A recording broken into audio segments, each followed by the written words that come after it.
A new season of Suns basketball is almost here, which means it's time for season previews. I'm Gerald Bourguet, and on day 2 of our Suns season previews, we're going to be taking a look at TyTy Washington, the third and final player the Suns signed to a two-way contract this summer. At 6'3" and sporting a 6'8" wingspan, Washington brings plus size to the point guard position. He was drafted 29th overall out of Kentucky in the 2022 NBA draft and was traded twice on draft night before spending his rookie season with the Houston Rockets. Over his 31 appearances in Houston, TyTy put up 4.7 points and 1.5 assists in 14 minutes a night, but he only shot 36% overall and 24% from three. He got traded twice in the offseason after his rookie year, ultimately getting waived before signing with the Milwaukee Bucks on a two-way deal. Washington spent limited time with Milwaukee, only making 11 appearances for the Bucks. It was mostly just garbage time minutes, as Washington took a grand total of 20 shots in 56 minutes of action. So basically, he spent most of his time in the G League. For the Wisconsin Herd, Washington gave a better glimpse of what his strengths and weaknesses might look like. Over 37 games between the G League Showcase and regular season, Washington put up 18.5 points, 7.1 assists, and 3.8 rebounds per game. He only shot 43% overall, but he made nearly 38% of his threes while taking 6 of them a night. Going through the film, Washington has a confident step-back three.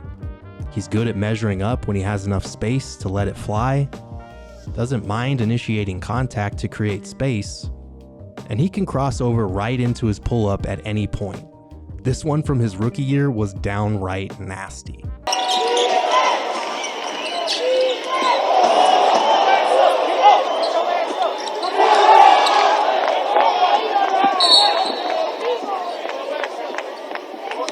Look at that face. He broke the man's ankles, buried the three on him, held the pose, and then smiled in his face. That man is a killer.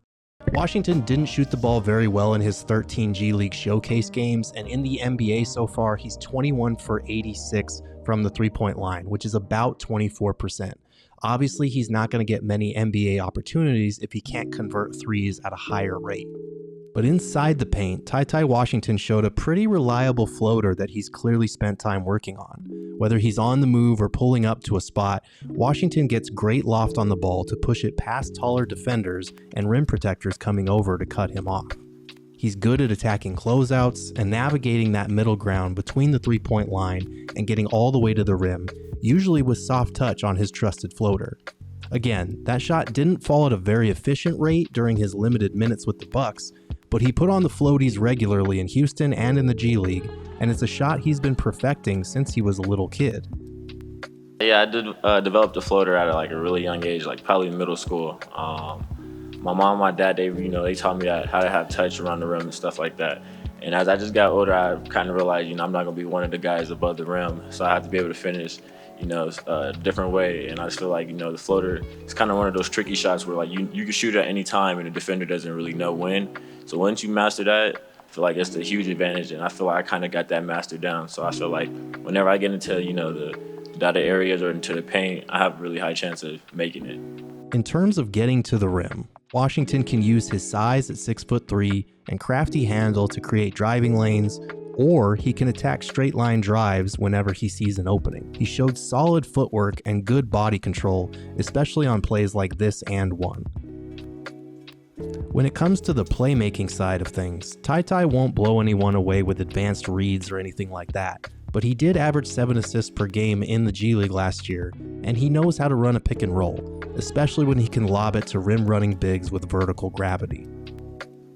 Will TyTy actually get a chance to showcase his skills at the NBA level for the Suns? It feels unlikely with the additions of Tyus Jones, Monty Morris, and Colin Gillespie, but he won't turn 23 until November, and he represents the exact type of diamond in the rough the Suns should be looking for, especially now that they have a G League team to develop players. Thanks for watching today's Suns season preview. Be sure to like the video, subscribe to the PHNX Sports YouTube channel, listen to the PHNX Suns podcast every day at 3 p.m. Check out my written season previews over at gophnx.com, and check back right here tomorrow for the next season preview on Jalen Bridges.